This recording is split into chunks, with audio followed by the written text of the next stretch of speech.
call this meeting to order.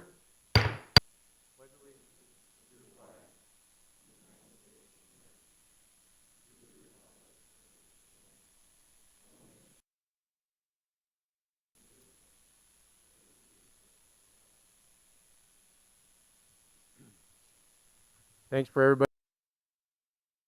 Take the attendance. Mr. Mayor, all council members are present. Thank you. Are there any items to be need to be removed from the consent agenda? Seeing no comment, or I entertain a motion to approve the consent agenda. So moved. Second. Been moved and seconded. Will the city clerk please call the roll? Collins, Aye. Niemeyer, Aye. Tiltonburg, Aye. Wendell, Aye. Avery, Aye. Bacon, Brink. Aye. Motion passes.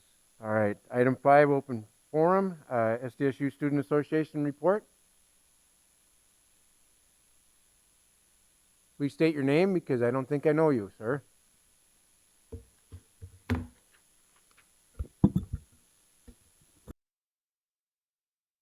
Good evening, Mr. Mayor and the council members.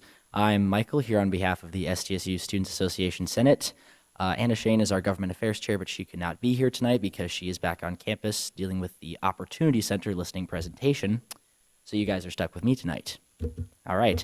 We've had a busy couple of weeks, so I'm going to go ahead and dive right in. 2 weeks ago, starting off, we approved the Men's Volleyball Club Constitution, so that was pretty cool. And then at our meeting last night, we also approved the International Dance Crew Constitution, so we're seeing a lot of clubs starting new on campus, which we're really excited about. And then in Senate business, last night, we unanimously approved Resolution 21-4-R, SDSU Student Association affirmation of support for both the presence of and efforts to increase diversity, inclusion, and access at SDSU. We also approved Resolution 21-9-R, a resolution intended to support a credit window for students to bill Hobodo to their student billing accounts, which we note as a Senate is a really great thing that we've been working on for about the entire term now. It can be used, the credit window will be used to let kids use Hobodo to cover things like textbooks, school supplies, printing, vending, laundry, and then some student health and pharmacy things as well, so we're very excited about that. Last night as well, we approved Resolution 21-6-R, the SDSU's Students Association recognition of October as LGBTQ+ History Month, and encouragement for students to further engage with events commemorating LGBTQ+ History Month. And finally, last night, in new business, we approved Resolution 21-7-R, the South Dakota State University Students Association encouragement for students to seek education about and receive Pfizer's COVID-19 vaccination. Now moving into university updates, last Thursday, as a lot of you probably know, the Bold and Blue Capital campaign was announced. This ambitious goal sets a target of raising $500 million for our university. That's $500 million. Super, super great. And we are very excited to announce, the foundation is, that over $340 million of that goal has already been met. And it was a very exciting night for the entire SDSU community and for the Brookings community to celebrate Twilight at the Campanile with students, faculty, alumni, and people from Brookings. Let me see. The new cadaver lab renovation is also complete. It is now called the Omlid Family Human Anatomy Lab. It had its grand opening and a couple tours last week. This state-of-the-art lab is something we're really excited about, and it will provide invaluable hands-on opportunities and experience for our students. The Miller Wellness Center had a renaming and rededication ceremony Friday at 3:30 in the afternoon, honoring President Emerita Peggy Gordon Miller's vision and her philanthropy. And there was also a free flu shot clinic today from 11 to 6 in the VBR, the Volsdorf Ballroom of the Student Union. And finally, Hobo Week was a major success. We all had a really great time. We're glad to see it come back. And we are all very grateful to the Hobo Day Committee for their months and months of hard work in pulling off Hobo Day Week and Hobo Days events last week. So that is all that I've got for you. I hope I didn't bore all of you too much, and I will stand by for any questions that you might have. Thank you, Michael. Any questions for him? Sounds great. Thank you. Okay, now it's time for open forum. Is there any member of the public who wish to address the council on an item not listed on tonight's agenda? Seeing none, we'll move on to other items of business. Item 6, contracts and change orders. Resolution 21-086, bid award to city facility waste collection, disposal, and recycling. Jake, our city Assistant City Manager will review this item for us. 86 would award waste and recycling collection and disposal for city facilities to DMJ Incorporated for the low bid of $14,200.80 per year plus on-call services for the Swiftel Center and South Fire Training Facility. Historically, city staff and equipment provided commercial-style waste collection, disposal, and recycling services for city facilities. With the continued growth of the community, limited staff resources, and aging fleet, it was determined more efficient and effective services could be provided through contracting with private sector professionals. Staff recommends approval of the resolution before you and would stand for any questions. Comment on this item? Seeing none, does the council have any questions or comments? Oh, never mind, I'm sorry. Motion needed. Entertain a motion to approve. So moved. Second. Been moved and seconded. Is there any public comment on this item? Seeing none, does the council have any questions or comments? Please call the roll. Niemeyer, Aye. Tiltonburn, Aye. Wendell, Aye. Avery, Aye. Bacon, Aye. Brink, Aye. Collins. Aye. Motion passes. Item 7, ordinances, first readings. Item 7A, introduction and first reading on ordinance 21-039, an ordinance authorizing supplemental appropriation number 5 to the 2021 budget. Ashley Wrench, our Deputy Finance Manager, will present this item. Good evening, Mayor and members of the council. This is the first reading of Ordinance 21-039, authorizing supplemental appropriation number 5 to the 2021 budget. This budget parts, and the first 3 parts are incremental to the budget. That means that there are increases in the budget authority that were not previously considered. And the last 2 parts are not incremental to the budget, meaning that they involve transfers from the building sinking fund to the general fund for repairs and maintenance. Part 1 recognizes the receipt of the first half of the city's allocation of the American Rescue Plan Act funding. The city was allocated just under $4.4 million. We received half of that in September, and we will receive the other half in about a year. This ordinance will also increase the related budget authority for expenditures by $250,000 related for related expenditures to be incurred through the end of the year. And this includes items such as vaccination incentives and supplies and equipment that are related to mitigating the spread of COVID-19. Part 2 is related to the Brookings County Food Pantry project. After being approved for a community development block grant from the state for construction of this facility, we are anticipating construction to begin early next year. This ordinance transfers the $300,000 that is committed to this project from the City Council Priority Projects Fund to the Capital Project Fund that's dedicated to this food pantry project. The City Council Priority Project Funds will go towards expenses not covered in the grant. $60,000 will be allocated for design and engineering, and $240,000 for furniture and equipment. Part 3 increases the budget authority in the 3B tax fund for promotion of the city by $5,000. This will fund an initiative to create a library of city photos to be used for promoting the city in a variety of ways. And the city has entered into agreements with 3 local photographers to develop this library. Part 4 increases the capital budget in our recreation department by $68,260 for the elevator replacement at the Brookings Arts Council building. Funds will be transferred from the building sinking fund in the capital projects fund to cover these expenditures.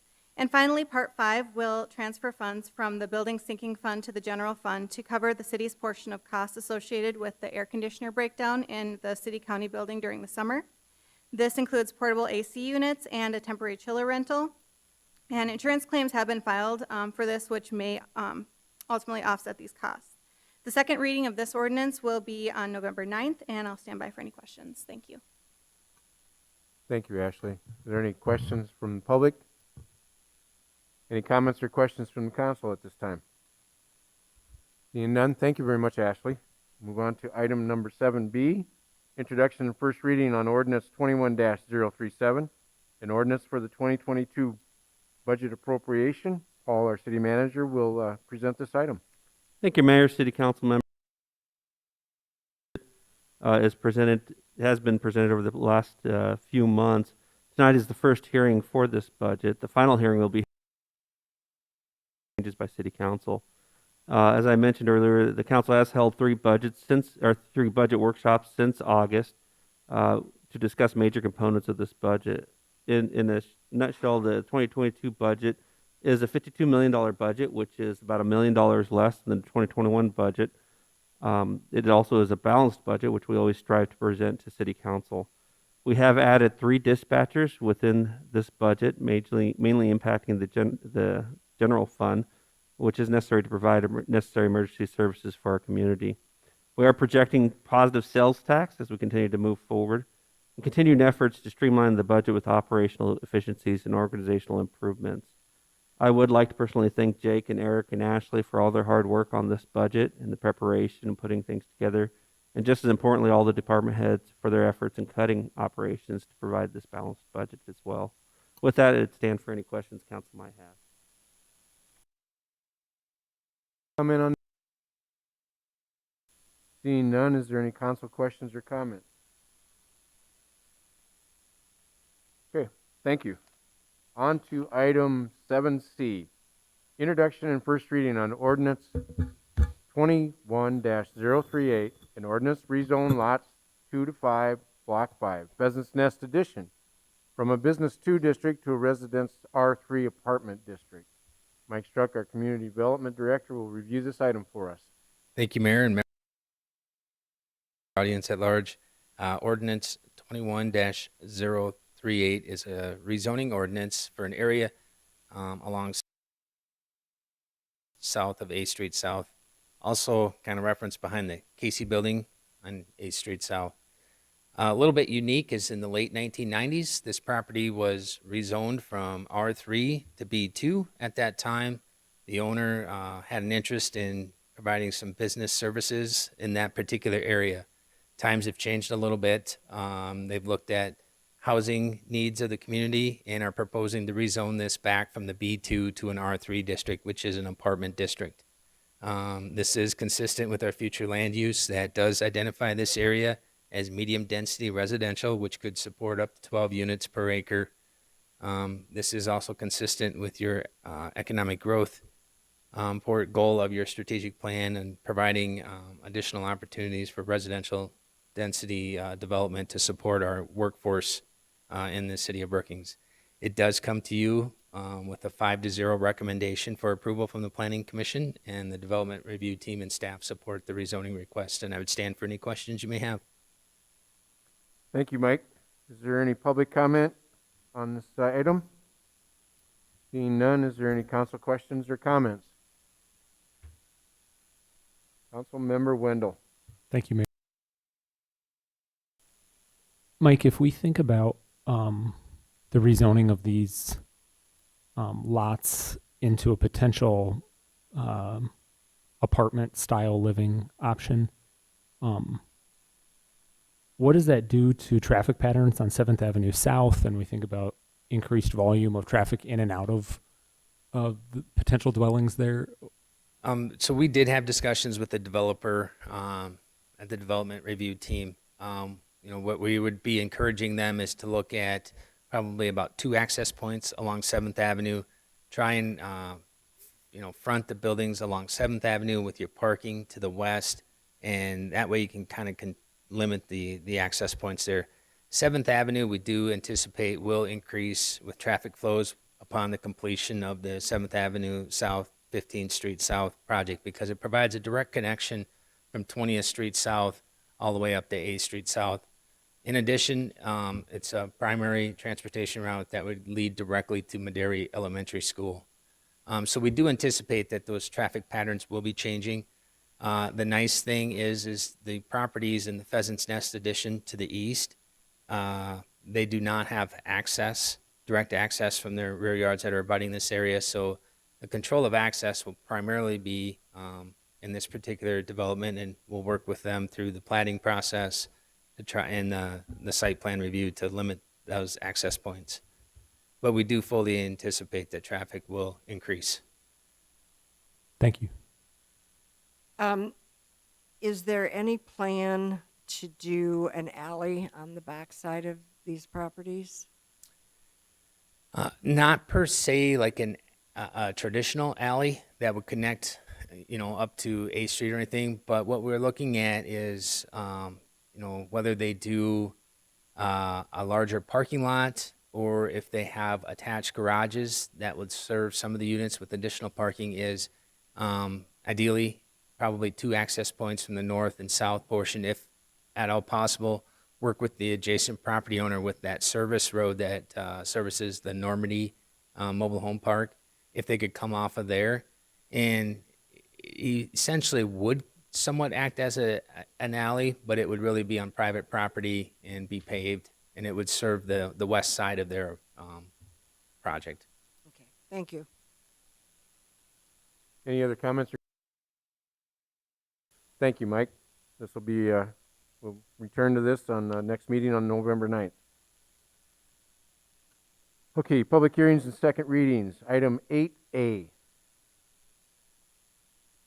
Second reading and action on ordinance 21-035, an ordinance amending sections 2-233 through 2-240 and pertaining to the Brookings Bicycle Advisory Committee and to establish revised areas of responsibility for the Brookings Park and Rec Advisory Board.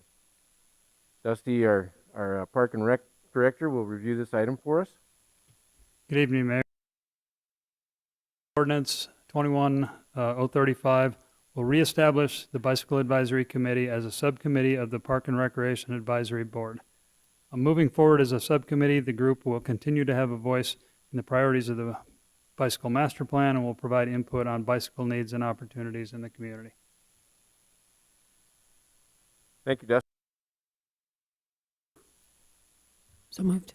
Second. Been moved and seconded. Is there any public comment on this item?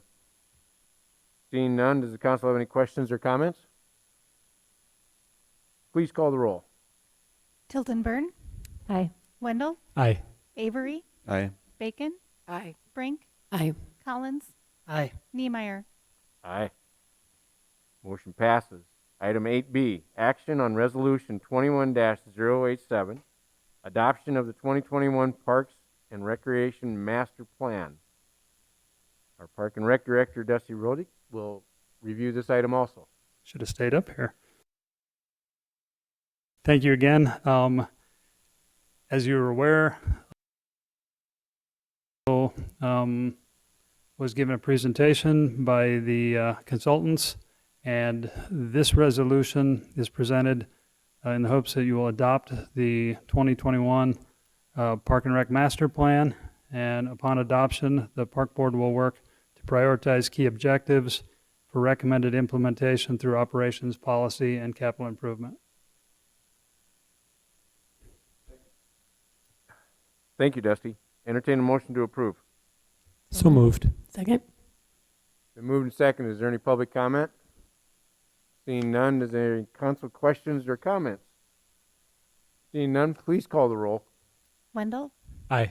Avery, Aye. Bacon, Aye. Brink, Aye. Collins, Aye. Niemeyer, Aye. Tilton Burn. Aye. Motion passes. All right. Nothing on other business. We'll move on to item 10, progress report.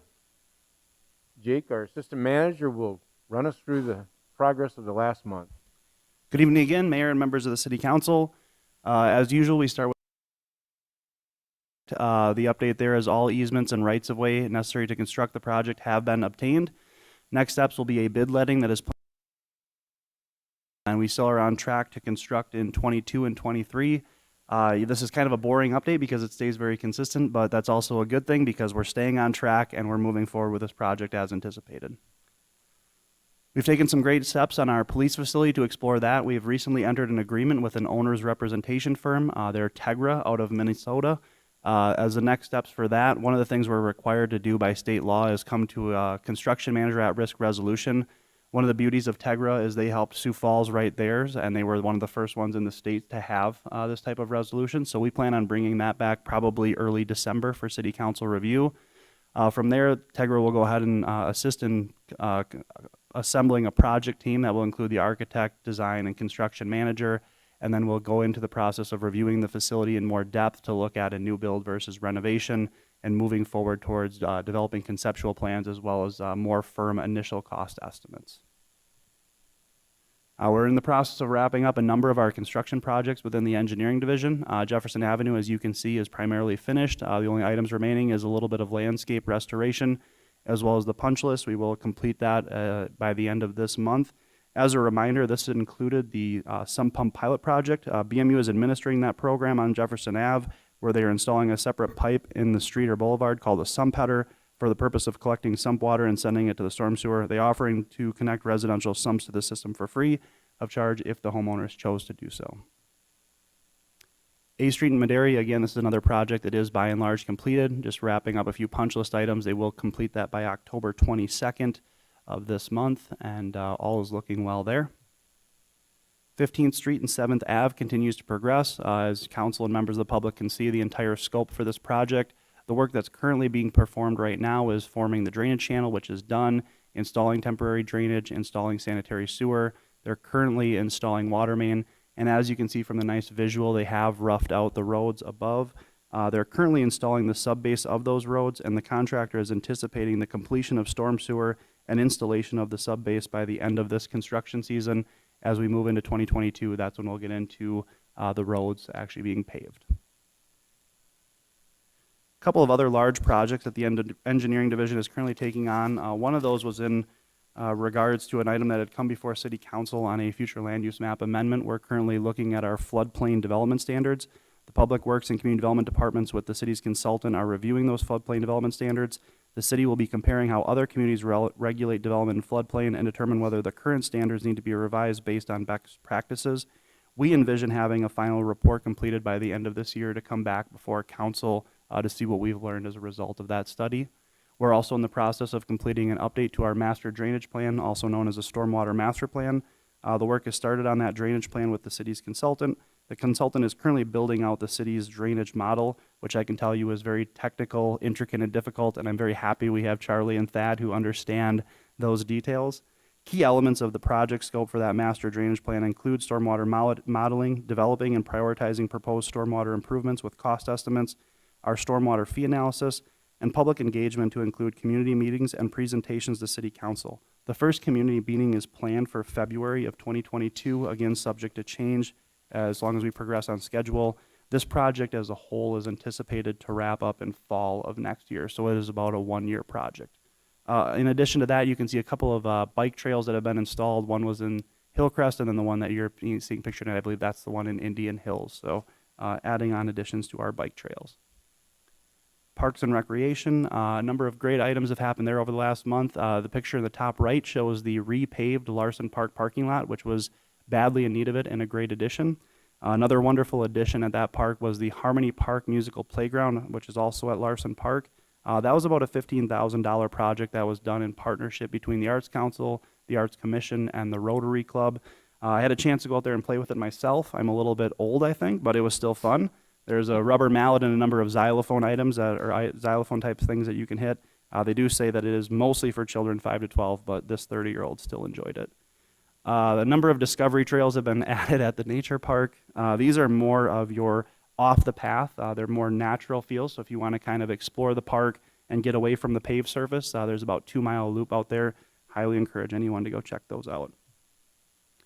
We've got a number of folks to recognize in our community development department over the month of October. It's National Community Planning Month. So this is Mike and Ryan, our planners, who help shape and determine the future of our community through zoning, as well as our planning commission, who play an important role in that process. Ironically enough, it's also National Code Compliance Month, which falls within our community development department. This really emphasizes and focuses on our code enforcement officer, who promote the safety and welfare of our residents and visitors through enforcing our code standards. Several items on the public information front. We did go to CP Pay. Right now that's being accepted for parking and snow tickets. You can pay online from a smartphone, tablet, or computer. We've seen enhanced functionality of this. It improves security as well as provides better ease of use than our previous system. Snow removal flyers are going to be going out in the BMU bill for October. There's a link on our website there for all of our snow information. The snow flyer provides snow clearing order, snow removal, parking bans, snow alert info, and more related to the City of Brookings' upcoming snow removal operations for this winter season. Anyone who doesn't receive a BMU flyer is welcome to pick one of those up. We have those in Suite 230 of the City County Government Center. Lastly, we have recently implemented a new street pole, flag, and banner policy and program where certain poles down Main as well as 6th Street are available for community organizations to place banners and flags to promote events, seasonal message, things of that nature. We do have more information available on our website, cityofbrookings-sd.gov/street banners, where you have the whole policy as well as the application and ways to get involved with that. That is being run by our Public Information Officer, Chelsea. A number of items happened at the Swiftel Center. They had 31 event days, one of them being the Pink Ladies Dart Tournament. 136 teams participated in this year's event, which was their largest event turnout to date. Price is Right Live had 881 attendees. Kansas will be performing on May 20th, 2022. Tickets are currently on sale. The Tough Enough to Wear Pink t-shirts are currently on sale as well. Best place to get those is at the Swiftel Center box office. They're available while supplies last, and we do envision those dwindling significantly once we get into early November.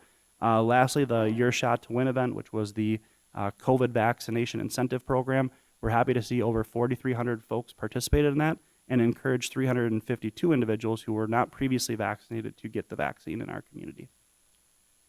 Save the Date event, we want to advertise the Mayor's Awards and Holiday Party. That will be a consolidated event this year, be held at the Swiftel Center on December 2nd from 5 to 8.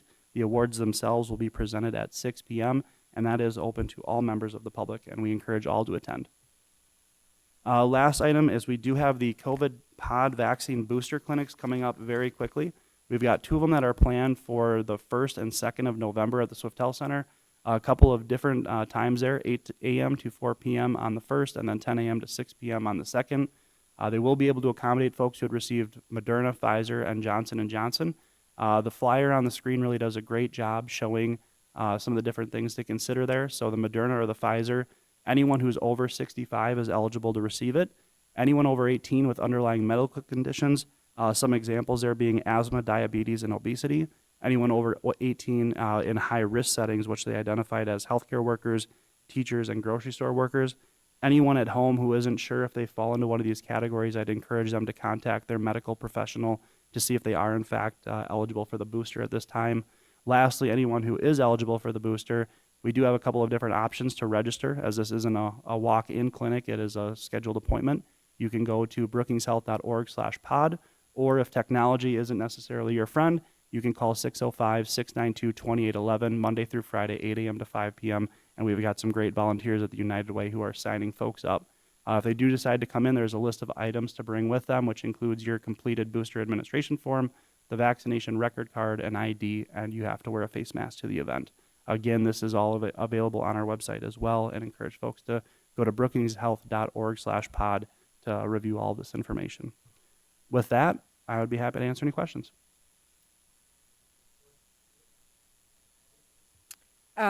This goes removal flyers.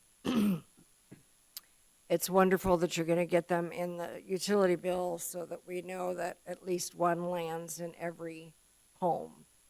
But some of us live in a neighborhood that's highly rental, and I'm not optimistic that every renter in every one of those homes will see it. And I wonder if we could come up with some way to, maybe put the flyers on car windshields, have a youth volunteer group or something that's looking for community service, but just one more way to try to reach every one of those folks would be a suggestion. Yeah, that's something that we've talked about internally, just trying to figure out the ability to get that done is one of the challenges, but we're looking to figure out how we can make that happen. Okay, thank you. Councilmember Tilton-Burn. I have 2 questions on the pod event. My first question is, Jake, you had mentioned that it is a registered event. Is that correct? I do think some of the information that's been put out publicly has said it is a walk-in event, and so we may just want to make sure that we clarify with the community if it does require registration, that folks are ready with that. My other question on that is, do you know? I know it says that folks who completed Moderna, Pfizer, or Johnson & Johnson will be able to receive a booster. Will they have boosters available that are specifically both Moderna and Pfizer available to offer, or are they just going to provide one, as I know there's been some guidance out there that you can mix and match the vaccines? That's something I would want to clarify as well, unless, Paul, did you know the answer? That was one we can follow up on. Okay, thank you. Thank you, Jake. All right, on to item 11, City Council member introduction of topics for future discussion. Do you have anyone that wants to bring something up? Seeing none, I will go on to our next meeting, which is November 9th. We've got a little bit in consent agenda. There's some renewals of wine licenses. Open forum, we have a proclamation for Teacher of the Year, and I think there's another proclamation for small business, if I'm not mistaken. The third quarter CFO report. Nothing for first readings yet. Contract change orders. We got action on employee contract, police department union contract. Second readings. Second reading on the budget. Tabled item is going to be brought back. Situation on 20th as far as rezoning. And then adoption of fee schedule, adoption of 10-year CIP, and action on prioritization of outside agency funding. And then we'll also have a second reading on a couple of the items we had first readings on tonight. Otherwise, anything else? I think we had a good, safe, and happy Hobo Day, and looking forward to next year. Entertain a motion to adjourn. So moved. Second. Moved and second. All those in favor say aye. Aye.